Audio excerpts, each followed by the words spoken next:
Vamos lá, o ministro Fachin disse aqui em Curitiba, inclusive, que juiz não joga, que o juiz não pode ter lado. Ele falou, não foi eu que disse.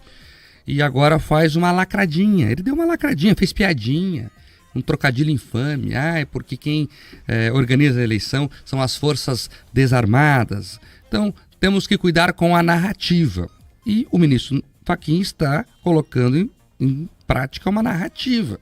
Ele, através da instituição TSE, convidou as Forças Armadas a se juntar a uma comissão de transparência. Não foi isso? Na verdade foi o Barroso que fez isso, mas fez pela instituição.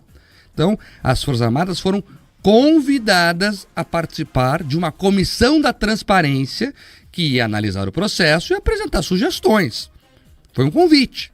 Elas não estão lá impostas por ninguém.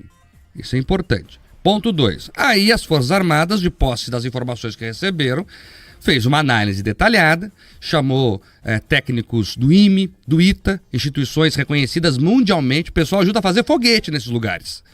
E achou algumas inconsistências e ofereceu algumas salvaguardas ao processo. E o TSE não gostou. É isso.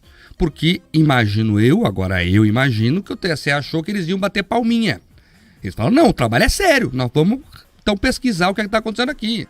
E não é só isso, vamos relembrar aqui, 2016, a Polícia Federal do país entregou um relatório ao TSE dizendo que havia problemas de auditar de forma inequívoca a totalização dos votos. A Polícia Federal disse isso, está lá no relatório de 2016, mas ficou público que o sistema foi invadido por hackers. Não alterou o resultado, segundo as investigações, mas um hacker ficou lá passeando pelo sistema do TSE.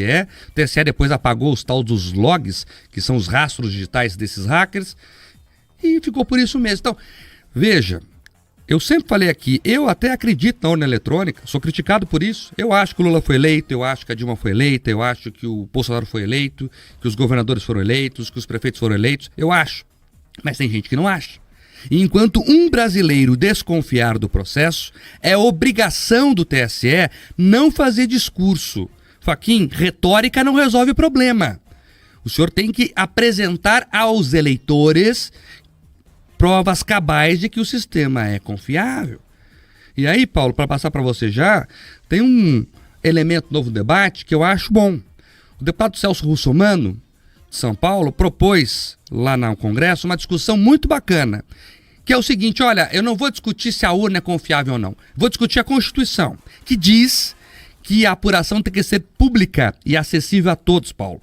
Então o que ele propõe é o seguinte, o TSE que resolva isso. Hoje a votação se dá por cabos eletrônicos, por softwares, por máquinas. Ninguém pode ver, o voto está aqui, ó, esse aqui eu votei no fulano e tá. É isso que ele propõe. Então tem que se rediscutir a essência do debate, Paulo. Talvez seja um caminho. Vai ter que ser discutido, sim. É uma polêmica grande.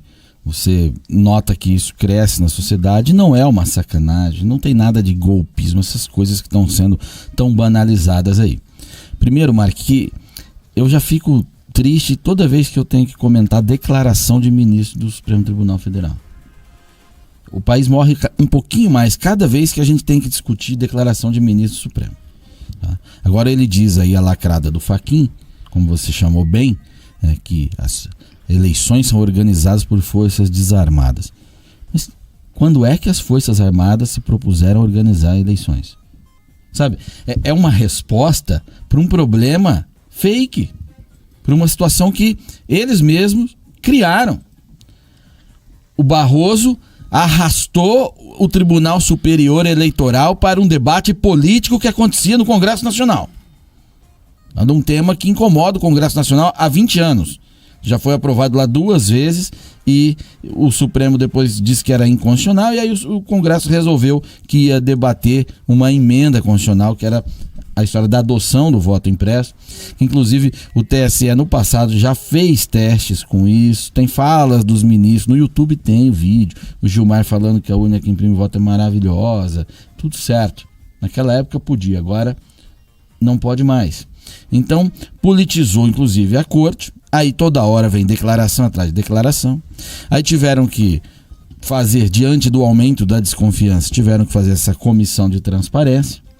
Convidaram as Forças Armadas a participar. As Forças Armadas participaram, ofereceram sugestões e eles agora reagem como se as Forças Armadas que tivessem lá entrado no TSE metendo o pé na porta. Isso não é verdade. Por favor, vamos ter responsabilidade. Ademais, das entidades que são legitimadas, inclusive pelo próprio TSE, a fiscalizar os processos, consta as Forças Armadas. Eu estou aqui, Mark, resolução do TSE, número 23673, de 14 de dezembro de 2021, sobre os processos fiscalizatórios. O artigo 6º, está aqui, ó. Para efeito de procedimentos previstos nessa resolução, salvo disposição específica, são consideradas entidades fiscalizadoras legitimadas a participar das etapas do processo de fiscalização. Inciso 13. Forças Armadas. Já faz parte. Ninguém está botando o pé na porta. Ocorre que aí eles não gostam do que é dito e aí vem a público tumultuar.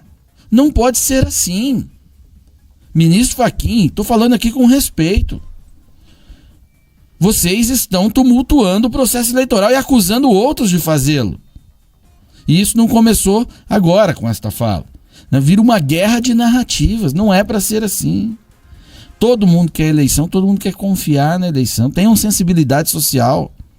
Se há um nível de desconfiança, ele é alto. Pesquisa do Datafolha revelou isso. Que uma parte confia plenamente, outra parte não confia plenamente e uma parte significativa não confia. Que dá a maioria até. Então não é bom.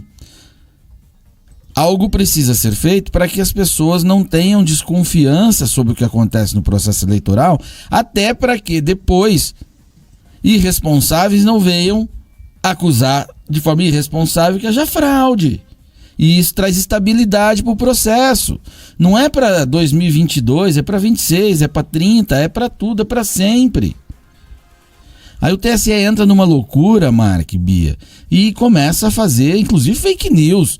Teve gente lá que falava, olha, vamos levar o boletim para casa, né, porque se discutiu o voto impresso. Não é verdade. Agora o TSE fala que a apuração paralela já acontece porque você pode fazer nos boletins de urna. O boletim de urna, ele apenas é um relatório daquilo que está supostamente depositado na urna. Ele não é apuração. Apurar é contar cada um do voto que gera o BU, ele é parte. Mas se você, por exemplo, tem fraude na urna, você vai pegar um BU de uma fraude. Ele não revela uma fraude em si, ele pode revelar outras, mas não é o final. Então não é bem por aí, calma. Tá? Não tá bom, não é esse o caminho. E o erro todo foi o tribunal ter entrado na arena política como entrou no ano passado.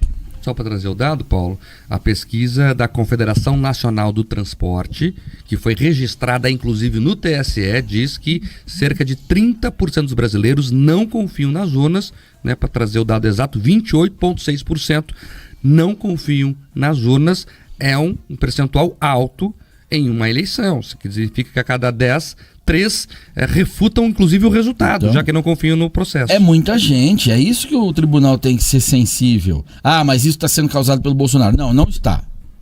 Não está. Esse sentimento vem desde 2014 e não foi o Bolsonaro que causou. Isso não é verdade. Tá? E outra, você não pode olhar esse dado, Mark, como você analisa, por exemplo, a aprovação de um governo. Ah, 28% não aprova, ou 48% não aprova, que seja. Não aprovar um governo é achar que o governo não está tomando as medidas que você gostaria que ele tomasse. Ou até não confiar nele, por causa dessas coisas, ou achá-lo desonesto. Agora, não confiar no processo eleitoral é dizer assim, eu não acredito que a minha escolha é respeitada. Logo, o cara que ganha a eleição não é legítimo, não tem a legitimidade popular. E o poder emana do povo. Aí está falando de hipótese, aí sim, de golpes. Então é um dado muito complexo, é um dado muito importante. e que o tribunal tem que ser sensível a isso e não apenas reagir acusando a tudo e a todos que venham a fazer um questionamento de estar tentando tumultuar o processo eleitoral, sabotar, fazer esse tipo de coisa. Não é por aí, o caminho está completamente equivocado. É aquilo, o jogo só vale quando todos aceitam as regras. Se alguém não aceita, há uma discussão e o jogo não vale. Agora, esse debate é tão delicado que o próprio PT está fazendo aí a autocrítica, está dizendo que não vai embarcar na defesa cega das urnas eletrônicas. Matéria do Estado de São Paulo de agora, foi publicada agora há pouquinho. A manchete é: petistas veem prejuízo para Lula no embate com Bolsonaro sobre urnas eletrônicas. Então o próprio PT, Paulo, já está tirando o pé do acelerador nessa defesa cega das urnas eletrônicas e deve ter algum motivo, né? É porque tem que ter honestidade no jogo. Está sendo exigido do brasileiro que tenha fé num processo, que cale a boca e que não questione. Não é não ataque, é não questione. E não é ataque, né, Paulo? E não é ataque, por favor. Vamos ter razoabilidade. As pessoas têm o direito de questionar e razões para questionar. O PT está esbarrando nessas pessoas nas ruas. Não é à toa. Porque lá atrás, eu desafio, aliás, eu convido o nosso ouvinte aí, Google, Lula, urnas eletrônicas. Você vai encontrar o Lula desconfiando das urnas eletrônicas em 2002, em 96, 98, falando sobre isso, tá? E os questionamentos são legítimos, é um sistema que... Pera lá, teve um técnico e dos diversos que foram na comissão do voto impresso, que ele usou um termo que eu achei super interessante, que ia definir bem, é confiança por obscuridade. Mas como a gente não entende nada, eu tenho que confiar. É um técnico. E o pessoal que ia lá, convidado inclusive pelo PT, tá?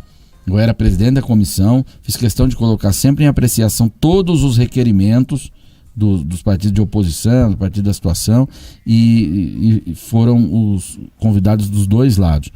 Chegou um momento que o PT até não fazia mais força para botar o requerimento, porque os técnicos que eles levavam acabavam falando: olha, realmente, eu entendo que tem uma situação delicada aqui, né?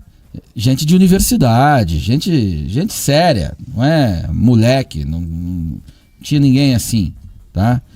Professora da Universidade Americana, esqueci o nome dela agora, que era a maior autoridade americana nesse assunto de apuração, participou da comissão explicando quais são as vulnerabilidades. Então, não dá para ser do jeito que eles estão tentando impor ao povo brasileiro. Acreditem aí, calhe a boca. Isso não vai funcionar. E até o PT está farejando problema nisso.